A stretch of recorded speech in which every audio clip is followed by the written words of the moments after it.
Welcome back to the Nuttycast. We are here in New York City from the Fancy Food Show. I'm sitting down with fellow food entrepreneur Joshua Johnson. Joshua Johnson. Joshua Johnson, who, to be honest, I've only met once before. So it's really cool that he agreed to join us over here at 5823. Hey, man, we're come doing on it for the love of the Nuttycast. Philly food community. Absolutely. So two Philly area businesses. So Josh and his wife Kristen own Poppa's Custard, Yes, sir. and they make some amazing custard desserts. Mhm. Vanilla, chocolate. I feel like tell me some of your flavors. Yeah, so we make gourmet pastry creams. So Oh. quite literally the inside of the creme brulee. Oh right? my gosh. We make them in both traditional dairy base and vegan base. We make them clean, so all the ingredients are clean. No gluten, soy, peanuts, or tree nuts. Yeah, they're really delicious. I'll give you one minor correction. It's actually three of us. So it's me, my wife, and my sister. Oh, didn't know about the sister. My sister. Okay. Yeah.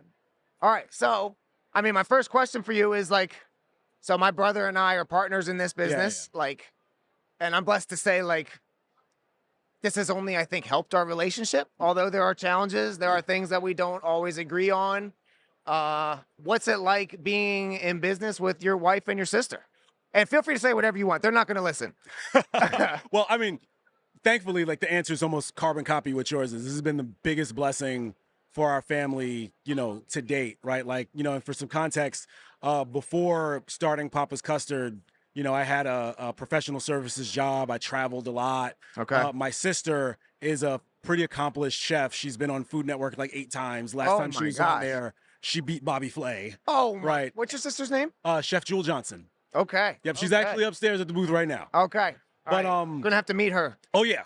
No, we'll bring her down. Okay. Is she older or younger, by the way? Younger actually. Okay. Younger. Yep. My little sister. Little sister. But that's Jewel, and then my wife, is a career educator.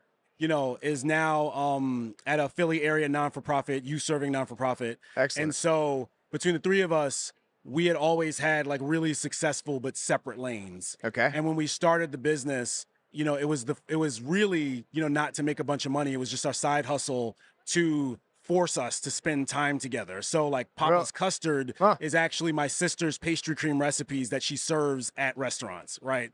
Like the name Poppa's comes from me. Like I was 2 months premature and my mother was a smartass and said, he looks like my granddaddy baby. I'm going to call him Poppa. Right. And we started and that stuck? Yeah, it stuck. Like, and then all of the farmers markets and community focused stuff that we do. And, that's all my wife. That's all my wife's influence. So it really was just us taking our family and, we lost our aunt during the pandemic, which was really the forcing function to start this, taking that pain and like pouring our hearts into something that we could share with people. And, the intent was just for that to be it. Wow. So pandemic, like, does your sister own restaurants or did? She's been the head of pastry at Illily, New York. She's now the head of pastry at Dirty French, New York. Okay. She's a legit chef. Was she almost put out of work from the pandemic and Yeah, I mean it was tough. It was tough. Like thankfully, restaurant workers were deemed like essential staff, so places didn't necessarily close, and the places that she was working at, were able to pivot and still get business and during lockdowns and things like that. But it was really dicey. Yeah. Which difficult, but also provides kind of an opportunity, right? Exactly. To start something that maybe you never would have if you were pedal to the metal all the way through that time, and maybe each stay in your own lanes, and maybe you're all still successful doing each of your own things, like you said. But I mean, I try and look at things as like challenging things as being like a gift as well. Yeah. And I think some of these awesome small businesses that have come out of like the pandemic era are like a real gift. And like, even just as consumer in the marketplace, like I'm grateful to have stuff like Poppa's Custard around now to be like, oh man, like this is awesome. Like I'm so glad it's in the marketplace. Yeah. So what would you say has been like one of your biggest challenges to date, which has only been like 5 years, but that's plenty of time for plenty of challenges in a small food business, right? So yeah, what are some challenges you've had? I think that, there's always, like unique and specific challenges. There's always point issues. Like, you know, this as a business owner, there's always something that feels like it's on fire.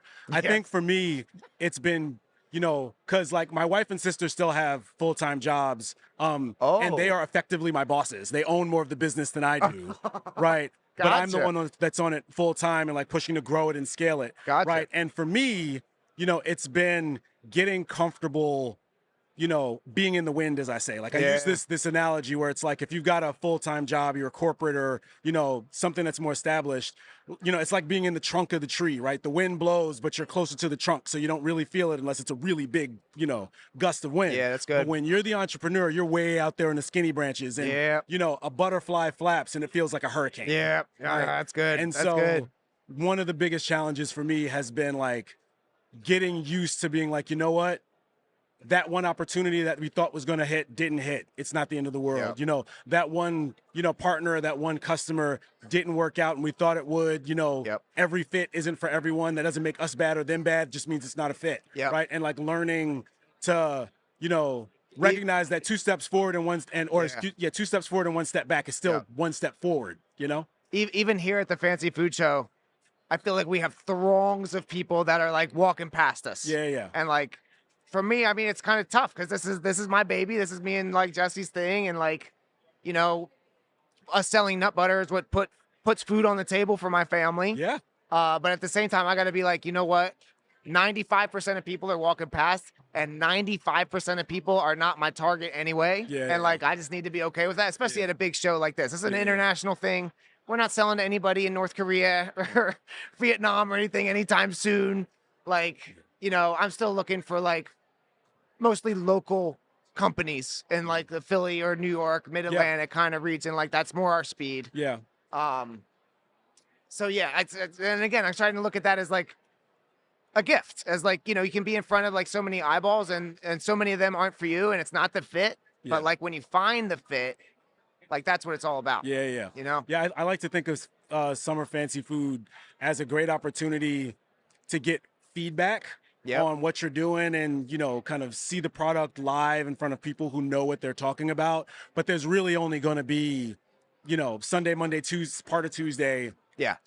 Maybe 8 to 10 like conversations that really matter. That's going to move the needle in for your business. And then everything else is just, you know, people in the stream. Like, you can randomly see a name on a badge walk by, but like if that badge doesn't stop, as great as that account would be, you know, you got to be cool with like, say, oh, well, I saw them, they didn't stop, you know, I'm not going to be weird and hunt them down. Right. How many years have you done the Fancy Food Show? This is our second year. It's the second as well. Second year. Yep. So I guess that's just kind of the game with these big shows. Game. I mean, for those of us that may be watching, you may have realized that Josh here is African American. Josh, and I assume your wife is as well, and certainly your sister. So what's it like, you know, not just being a family, but being like a Black-owned business? What are some of maybe the challenges or the advantages of that? I mean, I think of it this way, right? Like, I am Black. That is who I am. That like informs my identity. That informs, you know, everything that we do. And you know, I tell anyone that cares, it's like the culture will get you a try, right? Like if you think about like, you know, DeBruno Brothers, for example, just they're one of our customers, right? Italian-American staple, right? Just having the name DeBruno Brothers will probably get you a try from the Italian-American community. But if the service is not good, or the food is not good, or the product, whatever you're bringing is not good, it doesn't matter, right? Like, you might have got the try, but the quality, the consistency gets you the buy. And so first and foremost, like, that's how I think about it. Like, we give visibility to people who can see, hey, there's a family that looks like me, that has similar experiences to me in some ways, that's doing this and, you know, going through the same fits and starts that others are, right?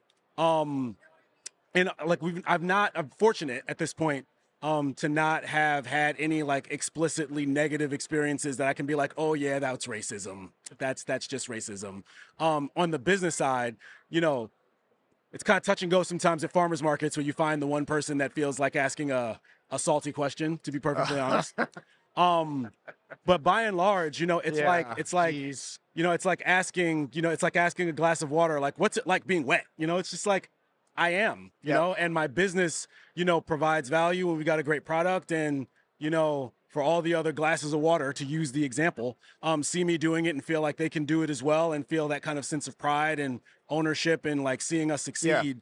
You know, and it gives us like the responsibility and the platform to say, you know, this is what a good business looks like objectively. Exactly. And by the way, people that look like me or have my background or, you know, my point of view can do this as well. Yeah. Right.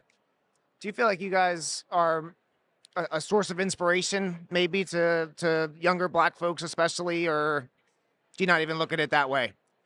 It's not something that it's like I wake up in the morning and I'm like, I must inspire. Yeah. But again, like the point about visibility and you know, access is that people will see you and, you know that, you know, even if it's like a tiny thing in the back of their mind, hey, this is something that is possible, you know, and, you know, I'll give you an example. My daughter, right? You know, this has nothing to do with like, you know, our race or ethnicity, but just like her watching us like fight the fight with entrepreneurship gives her a sense of ownership on what we do that just was not there when I was working in an office, right? Like she will immediately when we take our custards in the jars to church to like just, you know, hand out to people, she will immediately jump up and be like, you know, I need an apron. This is our vanilla and this is our chocolate. And here's why you should have this one. And are you allergic to that? You should do this one. And this is how all of these things are. And she immediately like gets I'd be so proud. And says like, you know, I'm going to own a business one day. I'm going to be an entrepreneur. And my family owns a business. Does she say that? She's how old? Right? 9 years old? She's 8 now going on 9. And like, this is what she's saying. Yeah, wow. And I think about that the same way about like being Black and owning a business, right? Like it might not necessarily be about like, you know, the community itself saying, oh, I am objectively inspired by you, but just seeing, you know, a family doing it and like being real and transparent and doing it and like, I'm Black. Right? Says, hey, I can be real. I can be myself. I don't have to like put on a veneer of anything that is not myself. And I can be, you know, successful. And even if I'm not successful, I can at least go out there and shoot my shot. Yep. You know? I was just I don't know if you know the guys from Hank Sauce. They're down in Jersey, but he was on just a little bit ago and just said something just very similar about like shooting your shot and like you don't want to be 80 years old and be like, man, like I could have stuck with the corporate job, but like I'm so glad. In my case, like I started this nut butter thing. In his case, like started the sauce thing. Like, do you relate to that as well? Oh, absolutely. Yeah, absolutely. Like, you know, don't get me wrong. You know, I want Poppa's Custard to be super duper successful, and you know, I've got, you know, real visions of where it could go and what we would do to get there. But at the end of the day, if I had to pack it up tomorrow, right? Like I got my sister and my wife in a Forbes article, right? Like my daughter, I've never spent more time with my kids and my wife than I have with this business. You know what? Yeah. And like, that's a picture of success right there, man. That's it, right? And like money or no money, like that's successful. You can spend time with your family. That's awesome. Yeah. So when I think of Poppa's Custard, I think of what I tried at the flower show a couple years ago when I met you guys, which was these delicious little like glass cups, jars, full of like, I think I got some vanilla custard. And it was, I took it home, put it in the fridge, I guess, and my wife and I devoured it in like a minute. But you were just saying like, you guys are kind of branching into more of like a food service thing? Yeah. Are you getting away from the cups altogether or just kind of shifting your emphasis or tell me where you guys are going. Yeah. So I would put it this way. Like, again, as we're scaling, I'm the only full-time employee. And so I've only got so much mind share. And how many, do you guys have other part-time? Do you guys do your own production? We don't do our own production. So we've got like, you know, we've got production partners. Gotcha. We've got distribution partners. Gotcha. But in terms of like the core running the business. You know, and as we scale, I'm it so far. Right. And there's only so, like, you know, this as a business owner, you only got so much gas in the tank to do so many things. And, you know, just to be transparent, like retail has been difficult for us, you know? And by that, do you mean farmers markets or do you mean like selling wholesale? Selling wholesale in retail. And it hasn't been like unsuccessful, but retail is really, really competitive and it's a slog and our stuff is refrigerated. So there's an additional layer of, you know, complexity on top of it. And when you contrast that, and on top of that, you know, there's a big piece of like educating the consumer in retail. Like when people from where our businesses are in the Philly area here, Custard, they immediately think ice cream, right? And so you've got to be able to educate people on what you're offering. You can't necessarily do that on a shelf, et cetera, et cetera. And so like, you know, that in addition, and it's a small package. Like that's a part of the puzzle too. There's only so much you could fit on that package to talk it up or to hit on the sales point. Yeah. And so like we really, you know, that in addition, you know, to some other things really had us take a step back and say like, you know, every time I put a spoon in someone's hand and they taste it, almost to the person, they say this is one of the best things that I've ever tasted, right? And so it's not that we don't have something that doesn't give value, that some people wouldn't really enjoy. We just got to find the way to get it to people in a way that they really naturally understand. And I'm not fighting to get it to them. Right. It's like the vehicle to get it there. Exactly. And like, you know, when we thought about how we used to talk about it when we were educating people, you know, we would tell them, this is what a chef would use to make the dessert that you're paying, you know, $15, $20 for at that really nice restaurant. Because quite literally, my sister is a chef. This is the pastry cream that she uses to make that $18 creme brulee, right? It's in the jar because if you use this jar, you'd make like 1.5 of those creme brulees, right? And like partnering with some chefs and doing some testing was like, wow, no, the food service community sees this and really has a value for it because like, you know, we've all had the experience of you go to a restaurant, the savory food's great, the ambiance is wonderful, you get to the dessert menu and it's like, here's a pie and a brownie and some ice cream and straight out of the freezer or whatever. And the reason is because like dessert ingredients are expensive. Dessert ingredients are usually really specific just to dessert and sometimes just to a specific dish. Desserts, like really fancy ones, require specialized equipment and you need somebody that knows what they're doing, right?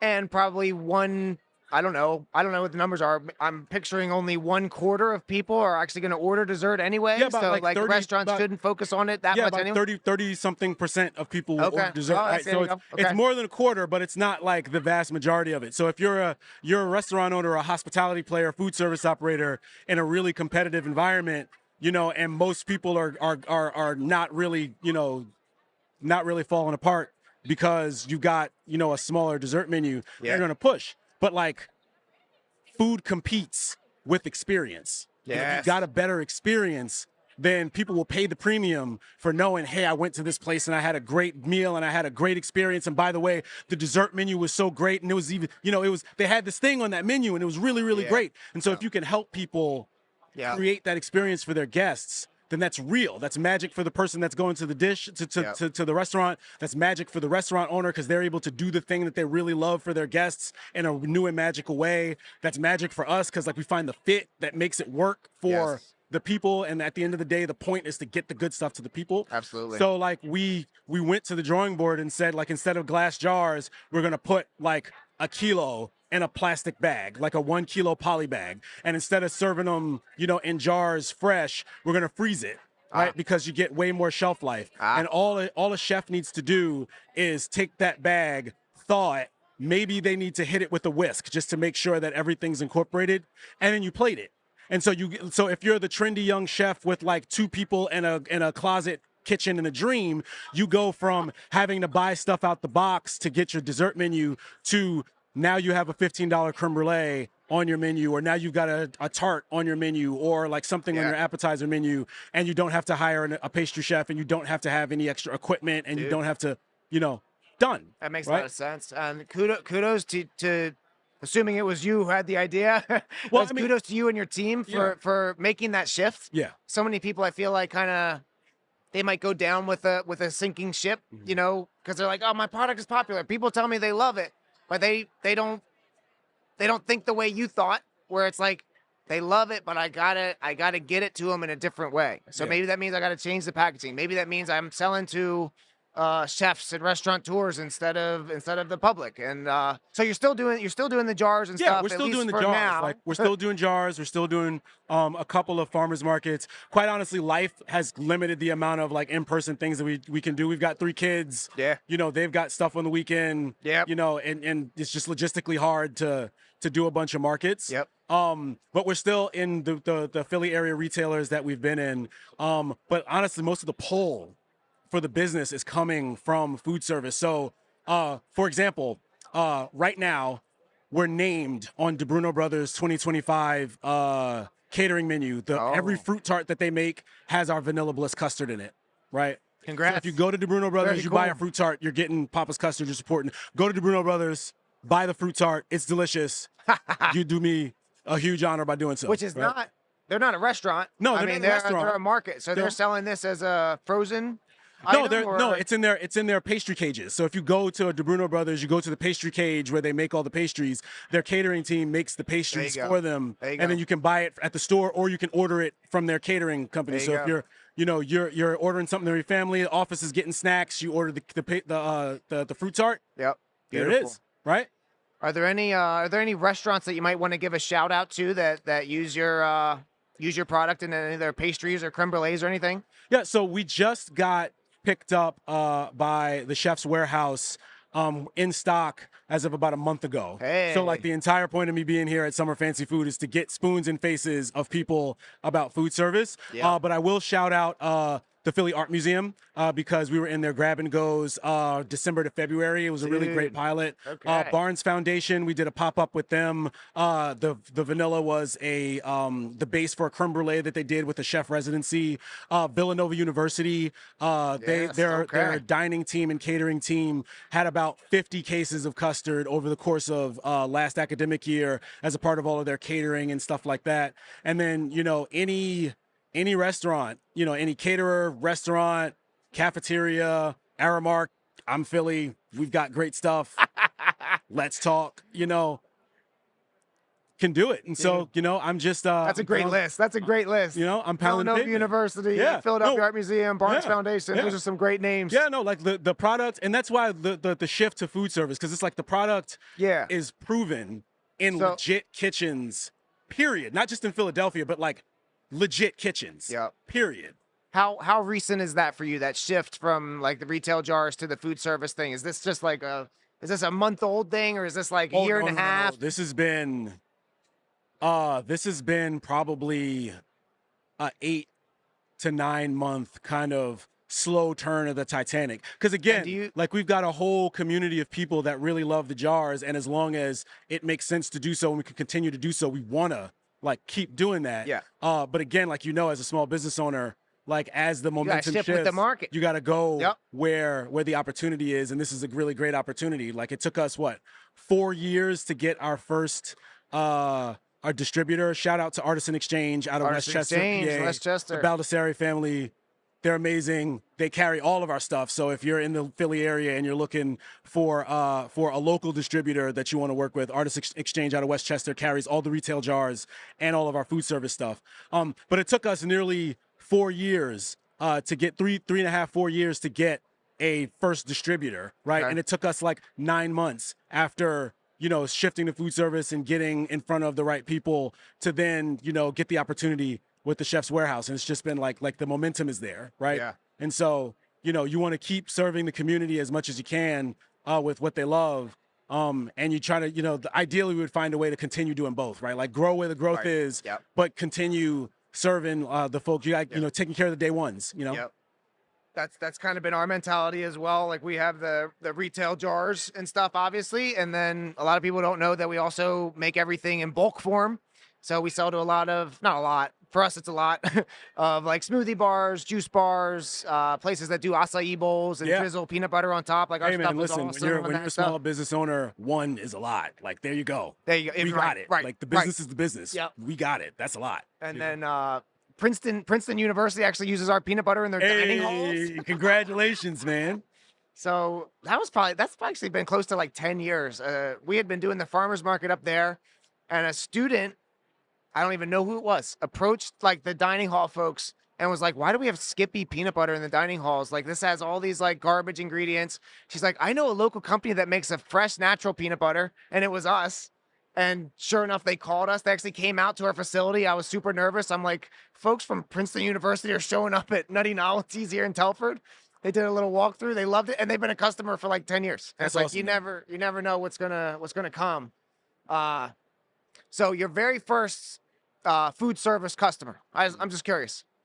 Did you approach them with the idea of like, here's a a 1 kilo pouch, or do they come to you and say, I want what you've got in this jar and I want you to put it in a 1 kilo pouch for me? So it was actually like kind of an organic conversation. So, you know, I keep shouting out, the Philly food community is amazing, right? Like I keep shouting folk out. Shout out to the Sisterly Love Collective. Right, because again, like don't know them. We're a primarily women-owned business. My wife and my sister own effectively nearly 60% of the business. So like I am, you know, we are objectively a women-owned business. Sisterly Love Collective in Philly is a community of, you know, primarily women-owned food businesses. So like restaurants, caterers, food trucks, everything, right? And through that collective, Chef Sophia from El Mercury is a big member of that community, and she had already tasted the custard. She had really liked it. She just had a thought, an opportunity. Hey, I'm doing this thing. You know, could you just do this for me in bulk? How much would it cost? Yeah, sure. We'll just give it a try. And it was successful. And that was one of the first times where, like, again, Chef Sophia is legit. Like El Mercury is an awesome eatery. They're not putting out, you know, bad stuff. You know, it worked there, and so it's like, all right, well, let's continue to see how it worked. But like, it was much more of a conversation, right? And it was like this happening at the same time as us kind of thinking through, how do we get it to people in a way that makes sense? And it's like, here is a chef with a real high quality, legit business that sees value in it. Let's figure out how we can make that happen for more people. Yeah, that's awesome. How about online sales? Do you guys do anything online? It's got to be tough with being refrigerated and everything. So we started online. You know, honestly, we've pulled back from online, and it's really because like shipping stuff refrigerated obliterates all of your margins. And like we tried to keep doing it as long as we could, just quite frankly, because we had a couple of customers that were really passionate about it and really wanted to do it. But, you know, we just can't make any meaningful money shipping it in the volumes that we're shipping, right? Like do you guys have refrigerated trucks? Like we don't driving have refrigerated trucks, but we would ship with like box liners and ice packs and things like that. Gotcha. And then like, again, Artisan handles our distribution. So they've got the refrigeration to like move it to the stores and things like that. Okay, great. So something that I've been thinking about a lot lately, and we're kind of unveiling it literally today, is like our new look. This is a new logo for us. We're going very squirrel. That's sexy, man. Squirrel forward. New. We got the schmears going. Yeah. We got new labels. So I've been thinking a lot about like branding lately. Do you have any?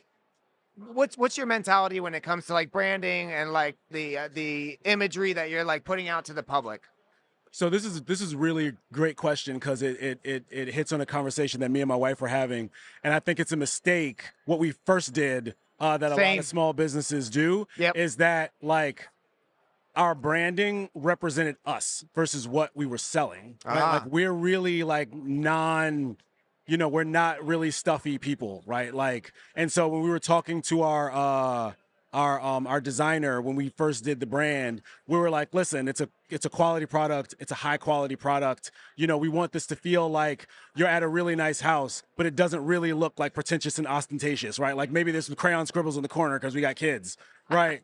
But you know you're in a nice house, but you're in a nice house with like grounded people who are not, obsessed with like the stuff that they have, right? Like it just happens to just be there. That's just I get it. I feel like I relate to all this. Exactly. And but that's not necessarily what people think when they think premium quality restaurant gourmet custard. Right? Yep, correct. Like who we are as people isn't necessarily the story that people are immediately jumping to when they think about the value proposition for the thing that we're offering. And so there's always this tension of being authentic to yourself, not like putting on a front, right? But not necessarily indexing so hard on who I am versus what I need to show to my customers for them to understand the value that I'm putting out there, right? That doesn't mean that everything needs to be like, gold plated and, look like a cologne commercial, but it does mean like maybe there's not scribbles in the corner. Maybe it's just clean, right? Maybe, there's, one thing on the corner where you're like, oh no, that's really expensive. I get it. Instead of like not being there and using the house analogy, right? But that's still, authentic to who we are, but it gives people the things that they're looking for, to anchor on and understand the value you're communicating without you having to sit there and tell the story to them. Exactly right. What you cannot do when your jar is sitting in a refrigerator at Bruno Brothers or anywhere else. Exactly. This just kind of reminded me too, something I learned along the way, I guess, because like I started this when I was 23, and had, you know, even less money than now. And like, I've always been on the cheaper side. Let's be honest. I'm not going out spending tons of money on food, especially not then. Like now, I really enjoy a really nice dinner out with my wife and stuff sometimes, and like I'll spend money on the bougie desserts or like whatever it is occasionally at least. But like when I was first starting, I was putting the nut butters in like these crappy little deli containers because they were the cheapest thing, and I was like, I want the cheapest thing. Like give me the good peanut butter. I want it to taste good. I want it to be healthy, but I want it to be as cheap as possible. When we changed to like the real legit jars, Yeah. which cost literally probably 20 times more. Like the deli containers were pennies. Yeah. Literally a couple of pennies versus like these jars, they cost us close to $1 each. Yeah. For just the jar. That's not even counting what's in it. Yeah. We saw a huge increase. Oh, and yeah. like I kind of picked up on like, oh, like I am not my own customer. Yeah. You know, I'm trying to sell to a group of people. Our target demographic is, I've always said, kind of moms in their 30s, 40s, and 50s with some disposable income. Yeah. So that, especially at the time, was not me. None of those things were me. But like that's the group of people that I'm trying to create a product for that they will gravitate toward hopefully right away. And again, really hopeful that with our rebrand and stuff, like those kind of things will jump out at that group of people even more quickly. Yeah, exactly. Like you gotta, you know, it's the same thing as if like you go and you're walking on Front Street and somebody says, hey man, like a random dude pops out of the corner and says, hey man, I'll get you a great deal on a car. You're gonna be like, I don't know about that, you know? And it could be a legit car, it could be a legit deal, but you're immediately gonna go like where this offer is coming from or the way this offer is being. This isn't right. This ain't right. Yeah. Versus like if you're on a lot, right, and it's like, hey, I'll get you a deal on a car. Yeah. Sure. If I'm looking for a car and I'm looking for a deal, I'm much more likely on a lot to have that conversation. It's like you were saying before about the fit thing. Like the fit is so important. Exactly. So yeah, Josh, thank you for being on. I don't want to take thanks up for too having much me. more of your time. This has been a great conversation. I love it. I always love hanging out with the Philly food community. Absolutely. So this is great. I got one last question before Sure. before I let you go, which is and maybe you've already touched on it with the food service stuff, but what is something you and your wife and your sister are excited about going forward here with Poppa's? You know, like, I'm just excited to grow the business, man. Like, it's been, 5 years ago is 2025, 2020. Like, I was quite literally sitting at a table, sketching out, like, if I buy these ingredients from ShopRite and charge this price, could we make a profit? Right? Figuring out, is this a pastime that'll pay for itself at least if we just go to the market and figure this thing out and like spend time together.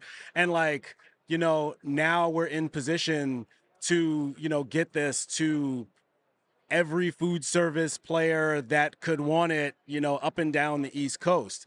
And so it's really just about, taking the swing, doing our best. And, I think, just based on the product, based on the feedback that we've gotten from chefs, based on, the utility of it, I think that this could be, tens of millions of dollars at least. And just like the Mid-Atlantic and Northeast, if you're just talking like Philly, DC, and New York City, not even talking like Baltimore, going up to Boston, like just focusing on those and like getting a really strong base. There's a lot of people here. A business there, right? Does it have to be that?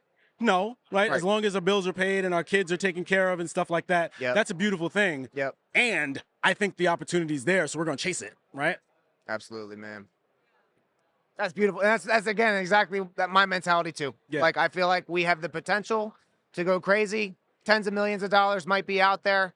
It might be, what the Lord has for us with Nutty Novelties, and it might not be. And like, I'm okay with that either way. I'm really grateful that like, my needs have been met and I've been able to employ some folks in the community and, bring what I'm proud of is a quality product like to the marketplace. And like, these are all like we said before too, like pictures of success that might not look like a swimming pool full of money. And I mean, again, at the end of the day, like you can't take any of that with you. Like exactly right. Like the fact that and I'll close with this, right? Like, my son, my oldest two are my son and my daughter.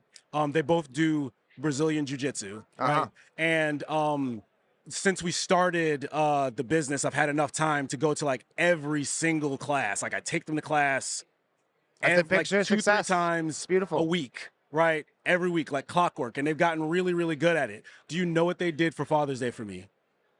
Beat you up. Well, they beat me up already because they're like, Daddy, we want to practice. They got me my own gi. Your own what? My own gi, my own like. They got me classes to do Brazilian Jiu-Jitsu because they were like, is that right? Daddy, we want to do this with you. Ah, man. Right? That's success. That's success, for sure. That's success, you know? If your children want to spend time with you, that's success. That's success, Yep. you know? Yeah. And like, the provision will come. It will be given, right?